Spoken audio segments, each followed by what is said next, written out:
We are about to look at another traditional icon of the Orthodox Church. This one tells us more about a fantastic story in the Gospels in which three disciples behold the glory of Christ. This is the icon of the Transfiguration.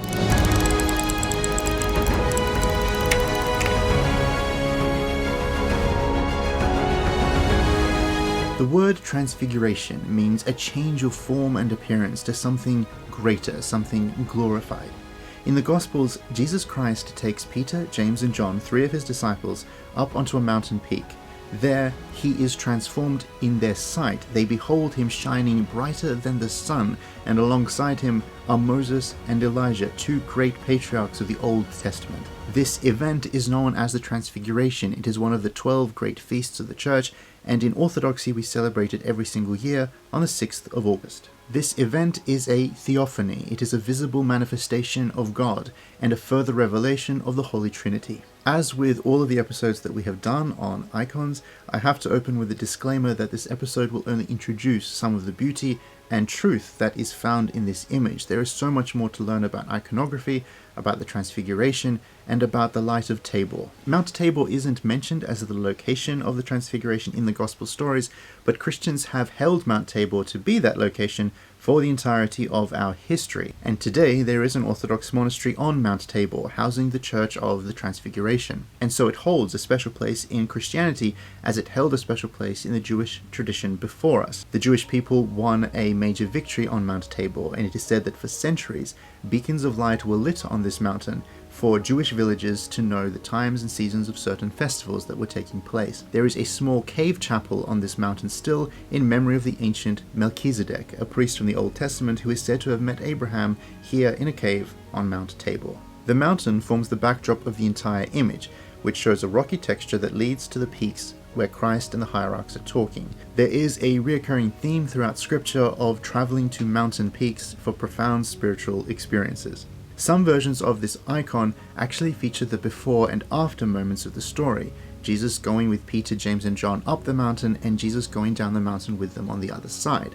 While this isn't in most Transfiguration icons, it is something to remember that Jesus Christ is with us on the journey up towards the mountaintop experiences and with us down into the valleys of life. The mountain normally culminates in three separate peaks in this icon.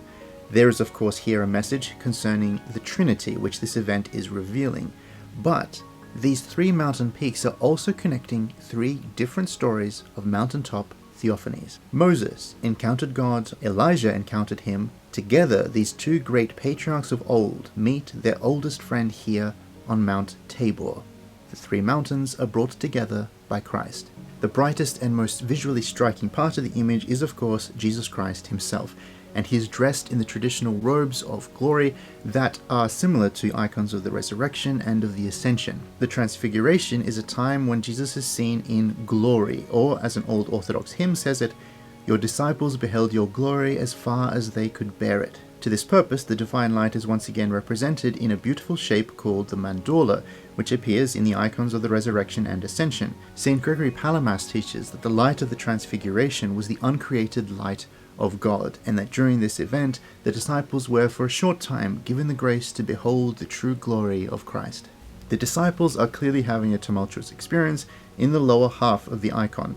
Directly beneath Jesus, the central figure of the three is always the Apostle John, and he's always in a position of deep thought, reacting to what he's seeing. The Apostle James is also knocked over in a similar fashion. His robes are sprawled all around him. There is a great force to this event, and it's knocked him down. Peter, however, is trying to speak to Jesus. He's saying, "Lord, it is good for us to be here. If you wish, we can set up tents for you, Moses, and Elijah." Peter is wanting to stay here in this incredible mountaintop experience. This isn't a bad desire, and Jesus doesn't tell him off for wanting this, but it isn't the plan here. The word that Peter uses in most translations is the word tabernacle. Let us build tabernacles for you and Moses and Elijah. This icon and this event of the Transfiguration is linked to the Old Testament festival of tabernacles. This festival was about celebrating God's presence here on earth with man, and here at this glorious event of the Transfiguration, we encounter Christ in human flesh, God here on earth with man. Together, the three disciples beneath the three peaks are representative of the New Testament. They are members of the Christian Church. but they're sharing the frame with the two greatest leaders of the Old Testament. Once again, Christ is unifying things. This icon shows the connection between the Old and New Testaments. These two figures are, of course, the prophet Moses and the prophet Elijah. The prophet Moses is holding a book, and that represents the law given to him by God, and that law was to lead the people here to Christ. Moses himself died before he could ever reach the promised land, but here at the Transfiguration, Christ brings him the rest of the way because Christ is the destination. On the other side of Christ is the wise and powerful prophet Elijah. Centuries before this moment of transfiguration, Elijah walked the Holy Land, preparing it through prophecy and guidance for the eventual coming of Christ. Elijah, unlike Moses, did not die. Scripture tells us that he ascended into heaven in a fiery chariot. So with that introduction of these two men, Saint Theophylact writes about why it was these two that appeared on the mountain at the Transfiguration, to show that he is Lord of the law and of the prophets, and of the living and of the dead. For Elijah was a prophet and still lived, while Moses was a lawgiver and had died. They also appeared so that it might be seen that he was opposed neither to the law nor to God. For Moses would not have spoken with one opposed to his own laws, nor would Elijah the zealot have endured one who was opposed to God. By showing Moses and Elijah to the disciples, Christ teaches the disciples to imitate them, to be both meek and leaders of men, as was Moses, to be zealous and when necessary unyielding, as was Elijah, and to be fearless, as they both were, for the truth. But this incredible event isn't just a lesson and an amazing experience for the three disciples, it's also an incredible experience for the two prophets. St. Ephraim the Syrian writes about this. The prophets rejoiced, for they have beheld here his humanity, which they did not see before. The apostles rejoiced, for they beheld here the glory of his divinity, which before they had not understood. They stood before the Lord as ministers and looked at one another.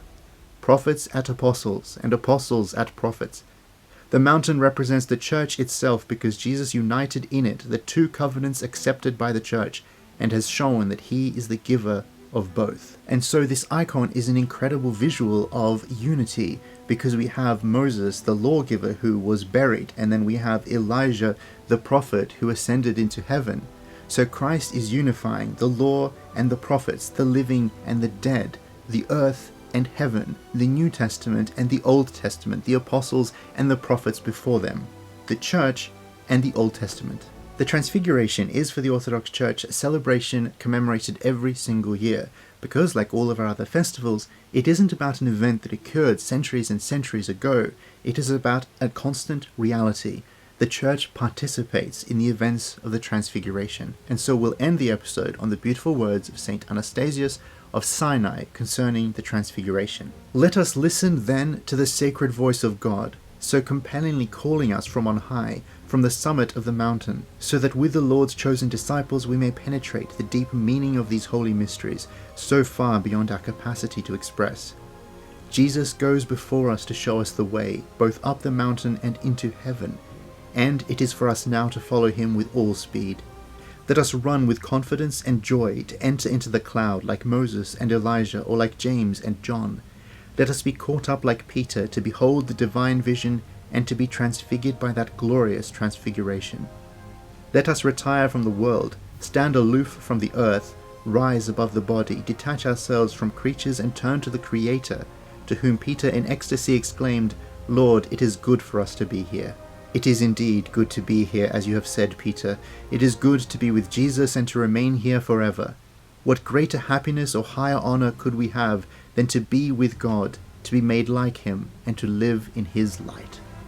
The Transfiguration is an incredible event. It's an incredible icon. It was a challenging episode to prepare because there was just so much more that could have been said. I was reading all of these old sermons on the Transfiguration. It's wonderful. So thank you very much for watching. The cup of tea that is accompanying this episode is a Rooibos masala chai.